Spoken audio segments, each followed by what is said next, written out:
नमस्कार, mother's kitchen मध्ये आपलं सर्वांचं मनपूर्वक स्वागत आहे। तर हिरव्या तुरीच्या शेंगा आलेल्या आहेत बाजारामध्ये। तर आपण तुरीच्या सोल्याची आमटी तयार करणार आहोत। हे बघा, अशा हिरव्या आणायच्या, आपण याची आमटी तयार करणार आहोत। तर आपण आता सोले सोलणार आहोत। हे बघा, असे सोलून घ्यायचेत आपण आणि धुवून घ्यायच्या शेंगा। कशामुळे? कारण हे चिकटपणा असतो थोडासा तुरीच्या शेंगांना, त्याच्यामुळे आपले हात हे काळे होतात। धुवून घेतल्यात स्वच्छ आणि आता ह्या सोलून घ्यायले मी। तुरीच्या सोल्याचे आपण हे सोले सोलून घेतले। तर आवडीप्रमाणे मिरच्या टाकायच्या। तर मी 3-4 मिरच्या घेतल्यात, त्याचे तुकडे केलेत, 5-6 लसणाच्या पाकळ्या आणि कोथिंबीर। तर आता आमटी कशी तयार करायची ते आता आपण बघू। तर कढईत आपण तेल घेणार आहोत। त्याच्यामध्ये आपण लसण आणि मिरच्याचे काप मुद्दाम करून घेतलेत, कारण मिरच्याचे तुकडे जर केले नाही तर ते मिरच्या फुटतात, त्याच्यामुळे आपण मिरच्याचे तुकडे करून घेतले।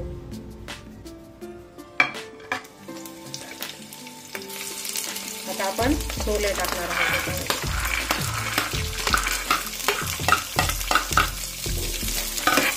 त्याला परतून घ्यायचं थोडंसं, 5-7 मिनिटं लागतात।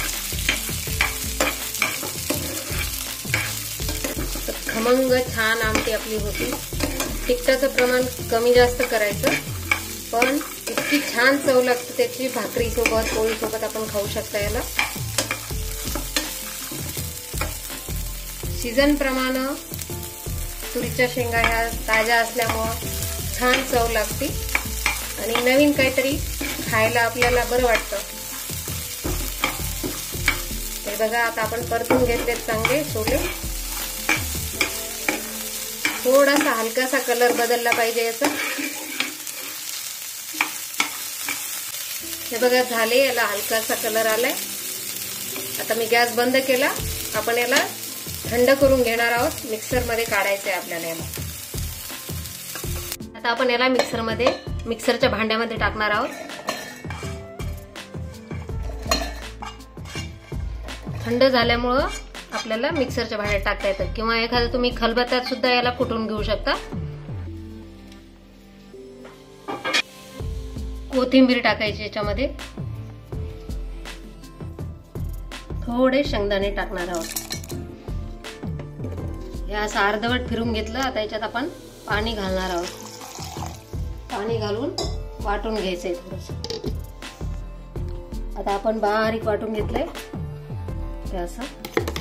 आमटी करायला घेणार आहोत। तर कढईमध्ये 2 पळ्या मी तेल घालणार आहे। हे पहा, छोटी पळी आहे, त्या पळीनं 2 पळ्या मी तेल घातले।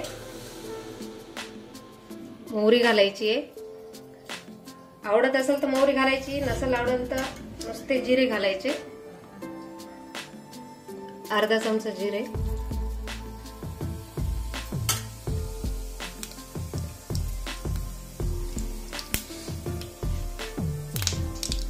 मोहरी तडतडायला लागली आपली। आता आपण कढीपत्ता घालणार आहोत आणि कोथिंबीर घालायची।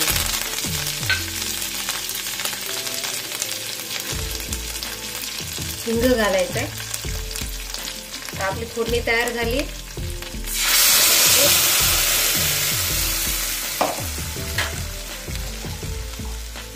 जसं पाणी लागेल आपल्याला, घट्ट किंवा पातळ, त्याप्रमाणे पाणी टाकायचं।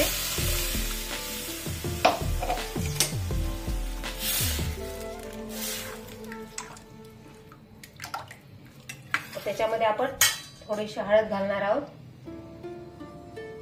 किंचित थोडीशी टाकायची हळद। दुसरा काहीही आपण मसाला टाकलेला नाहीये। मिरच्या आणि लसण याच्यामुळे इतकी सुंदर खमंग लागती। आता आपण मीठ घालणार आहोत। चवीप्रमाणे मीठ टाकायचं। बघा किती मस्त दिसायली आमटी आपली। आता याला छानशी उकळी येऊ द्यायची। हे पहा, मस्त उकळी यायली आहे, खमंग अशी आपली आमटी तयार झालेली आहे। आणि शेंगदाणे टाकल्यामुळे असं डार्कपणा येतो थोडासा आमटीला. झाली आपली तयार आमटी. झणझणीत आणि खमंग अशी आपली सोल्याची आमटी तयार झाली आहे. करून पहा तुम्ही पण आणि माझे व्हिडिओ पाहत राहा. आवडलं तर लाईक करा आणि नवीन आलेल्यांनी सबस्क्राईब करा.